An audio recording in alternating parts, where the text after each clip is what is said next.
নরসিংদী রায়পুরা উপজেলার নীলাক্ষা ইউনিয়নের আতস আলী বাজারে বিএনপির প্রধান কার্যালয়ের পাশে গড়ে ওঠা fast and fresh juice bar এখন দর্শনার্থীদের কাছে জনপ্রিয় হয়ে উঠেছে। ঈদের পর থেকেই মনোরম পরিবেশ, পরিবার পরিজন নিয়ে আশপাশের বিভিন্ন ইউনিয়ন ও নরসিংদী শহর থেকে মানুষ এখানে ভিড় করছেন।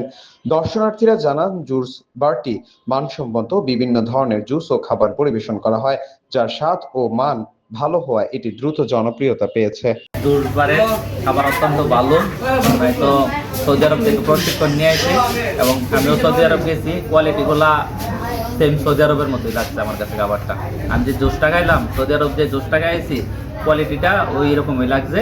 পরবর্তীতে যদি এরকম কোয়ালিটি যদি ধরে রাখতে পারে তাহলে রেস্টুরেন্টের মান অনেক উন্নত হইব। খুব ভালো ভালো সারা পাইতেছি। আমার এখানে তরমুজের জুস আছে, পেঁপের জুস আছে, আঙুরের জুস আছে, মানে জুস আইটেম ইনশাল্লাহ সব ফলের জুস আছে ইনশাল্লাহ। দৈনিক আজকের বাংলা .net